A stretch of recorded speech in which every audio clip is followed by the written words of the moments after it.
এটাতে রয়েছে 6.67 ইঞ্চি একটি অ্যামোলেড প্যানেল, 200 মেগাপিক্সেল একটি মেইন ক্যামেরা, 31,000 প্রাইস পয়েন্টের মধ্যে এটা।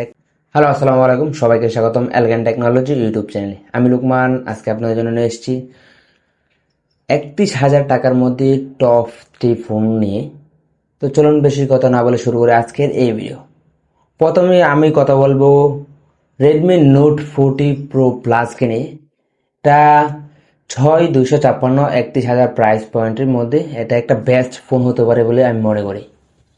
এটাতে রয়েছে 6.67 ইঞ্চি একটি অ্যামোলেড প্যানেল, যেটাতে রয়েছে 120 হাই রিফ্রেশ এবং ফুল এইচডি প্লাস রেজলিউশন এবং 3000 নিট স্পিড নিট ব্রাইটনেস। তো আপনারা যদি আউটডোরে ফোন টিপেন তো কোনো সমস্যা ফিল করতে হবে না।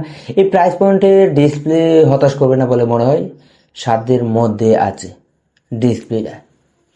আর এখানে ব্যবহার করেছে 200 মেগাপিক্সেলের একটি মেইন ক্যামেরা এবং 8 মেগাপিক্সেলের একটি আল্ট্রা ওয়াইড এবং 5 মেগাপিক্সেলের একটা ম্যাক্রো ক্যামেরা।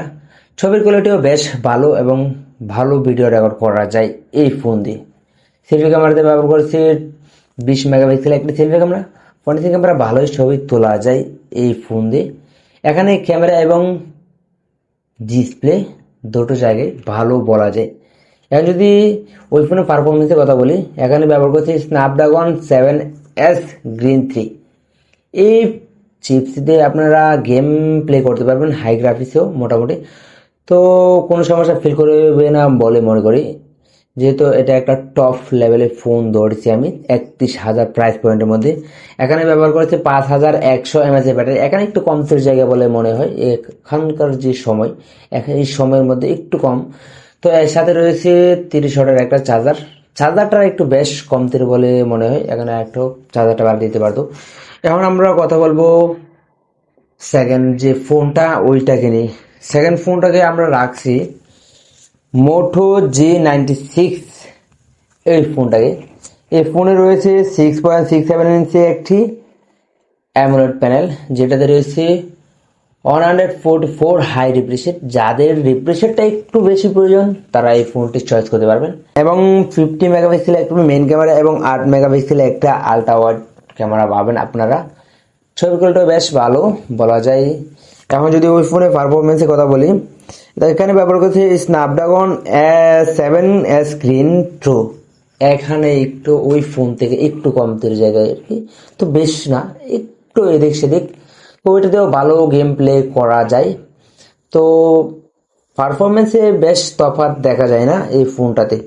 ব্যাটারি হিসেবে ব্যবহার করেছে 5500 mAh ব্যাটারি এবং 30 ওয়াটের একটা চার্জার। এখানে দেখা যায় ব্যাটারি তার চেয়ে একটু বেশি। যারা ব্যাটারির জন্য নিতে চান তারা এই ফোনটাকে চয়েস করতে পারেন। আর পারফরমেন্স মোটামুটি দুটাই সমান। এখন কথা বলবো আমরা Honor 400 লাইট কিনে। এখানে ব্যবহার করেছে 6.7 ইঞ্চি একটি অ্যামোলেড প্যানেল, যেটাতে 120 হাই রিফ্রেশ এবং 3500 নিট স্পিড নিট ব্রাইটনেস। ওই ফোনের ডিসপ্লে মোটামুটি ভালোই বলা যায়, চেন ভিজুয়াল ডিসপ্লে কোনো ফোনের কমতির জায়গা বলে মনে হয় না আমার এই প্রাইস পয়েন্টের মধ্যে। কিন্তু এখানে ক্যামেরা দিয়েছে 108 মেগাপিক্সেল একটা মেইন ক্যামেরা এবং 5 মেগাপিক্সেল একটা আল্ট্রা ওয়াইড ক্যামেরা।